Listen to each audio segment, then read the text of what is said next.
सर्वप्रथम सर्व स्वामी भक्तांचे पुन्हा एकदा खूप खूप मनापासून स्वागत आहे। स्वामी भक्तांनो, आज आपण अहमदनगर जिल्ह्यातील रहिवासी असलेल्या एका स्वामी सेवेकरी दादांचा खूप सुंदर असा अनुभव बघणार आहोत। हा अनुभव ऐकल्यानंतर प्रत्येकाच्या डोळ्यामधून पाणी येणार आहे, कारण स्वामींनी यांना खूप छान प्रचिती दिली आहे। चला तर मग आपण या अनुभवाला सुरुवात करूया। तत्पूर्वी तुम्ही जर चॅनलवरती नवीन असाल तर सबस्क्राइब करायला विसरू नका, कारण असे स्वामींचे रोज नवीन नवीन अनुभव या चॅनलवरती येत असतात। दादा म्हणतात, सर्वप्रथम सर्व स्वामी भक्तांना श्री स्वामी समर्थ।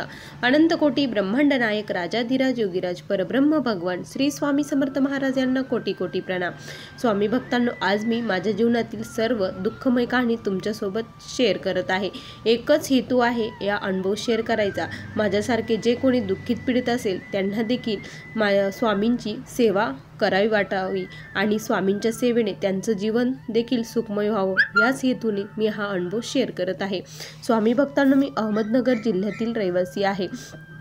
काय झालं की माझा भाऊ, माझे 2 भाऊ आणि मी असं आमचं छोटंसं कुटुंब। माझे आई वडील आम्ही जेव्हा छोटे होतो तेव्हाच वारलेले होते। आमचा सांभाळ आमची जी आत्या आहे तिने केला होता, कारण आत्याचं लग्न झाल्यानंतर तिचे मिस्टर हे वारले होते। त्यानंतर ती माझ्या वडिलांच्या घरी आमच्या घरीच राहण्यासाठी आलेली होती। मग आमच्या आत्यानेच आमचा पूर्ण भावंडांचा सांभाळ केला। मी सर्वात लहान होतो, माझे 2 भाऊ हे मोठे। सर्व काही कारभार माझ्या भावांच्याच हातामध्ये होता, माझ्याकडे काहीच नाही। माझी जी अर्धांगी आहे ती सुद्धा खूप सुंदर स्वामी कृपेने मला मिळाली होती, त्यामुळे मला खूप भारी वाटत होतं। मला 2 मुले झाली, आमचं जॉईंट फॅमिलीच होती। त्यानंतर हळूहळू दिवस हे बदलू लागले होते। घरामध्ये कलहाचे वातावरण निर्माण झाले होते। खूप भांडणे, रोज भांडणे होऊ लागली होती। आणि आमच्या घरात आमचे वडील हे दत्त महाराजांचे खूप मोठे उपासक होते। ते दत्त सेवा करत असायचे। आमच्या घरी दर महिन्याला गुरुचरित्र पारायण होत असायचे, पण वडील गेल्यापासून कोणीही काही सेवा करत नव्हते। आणि त्यानंतर हळूहळू असेच दिवस गेले आणि माझे भावांनी आम्हाला सेपरेट काढून दिलं आणि जी काही जमीन होती ती सर्व काही जमीन त्यांनी त्यांच्या नावावर करून घेतली। मला काहीच दिलं नाही, फक्त राहण्यासाठी जे जुनं सपराचं घर होतं ते घर आम्हाला दिलं। खूप वाईट वाटत होतं, खूप दुःख होत होतं, खूप रडू येत होतं, इतकं रडू की काय करावं काही कळत नव्हतं। आम्ही काबड कष्ट करून आमच्या मुलांचं सांभाळ करत होतो। डोळ्यासमोर सर्व काही दिसत होतं, सर्वकडे अंधार वाटत होता, कुठेच मार्ग सापडत नव्हता। एक दुःख झालं की दुसरं दुःख डोळ्यासमोर उभं राहत असायचं, काय करावं। त्याच दरम्यान काय झालं की माझे एक मित्र आहे, ते स्वामींचे खूप निस्सीम भक्त आहे।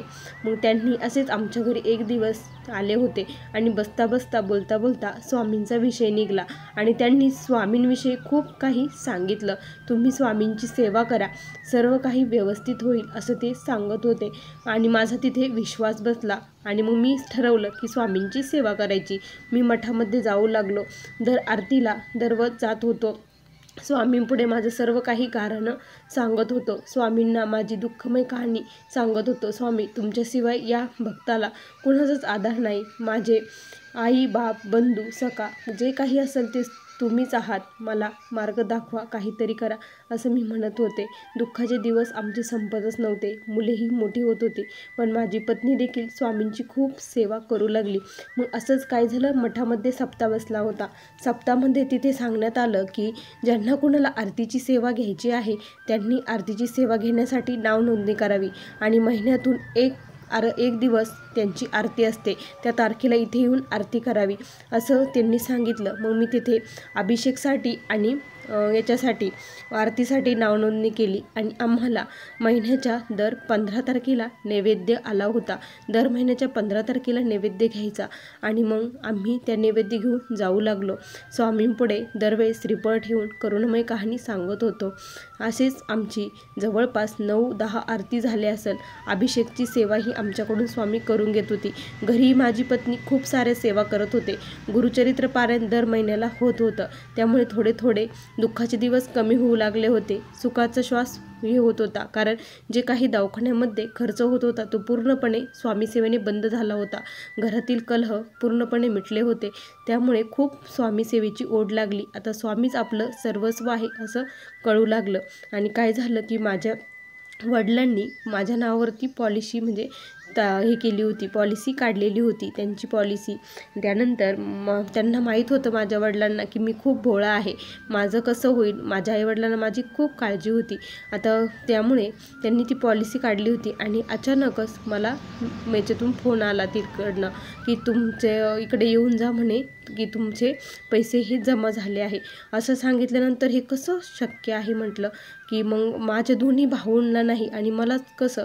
तर त्यांनी सर्व काही सांगितलं. मी तिथे गेलो आणि मग जी काही प्रोसेस आहे ती सर्व प्रोसेस कंप्लीट केली आणि 45 लाख रुपये मला मिळाले. त्यानंतर ते मिळाल्यानंतर मी पहिल्यांदा शेती घेतली, तिथेच जवळपास शेती घेतली. तिथे मग शेती घेतल्यानंतर एक पत्र्याच्या खोल्या काढल्या आणि आम्ही तिथे राहण्यासाठी गेलो. स्वामी कृपेने आज सर्व काही व्यवस्थित आहे, सर्व व्यवस्थित चालू आहे. कुठलाही त्रास नाही, कुठलाही आजार नाही, काहीच नाही. फक्त स्वामींची सेवा आम्ही दोघे मनोभावे करतो आणि आरतीलाही हजर राहतो. स्वामींनी अशीच सेवा आमच्याकडून करून घ्यावी, असा मला आलेला हा स्वामींचा अनुभव होता. श्री स्वामी समर्थ. बघा स्वामी भक्तांनो, किती सुंदर अनुभव होता. तुम्हाला दादांचा अनुभव कसा वाटला नक्की कमेंटमध्ये कळवा. पुन्हा भेटूया अशा सुंदर अनुभवासोबत. तोपर्यंत सर्वांना श्री स्वामी समर्थ. जय जय स्वामी समर्थ. श्री गुरुदेव दत्त.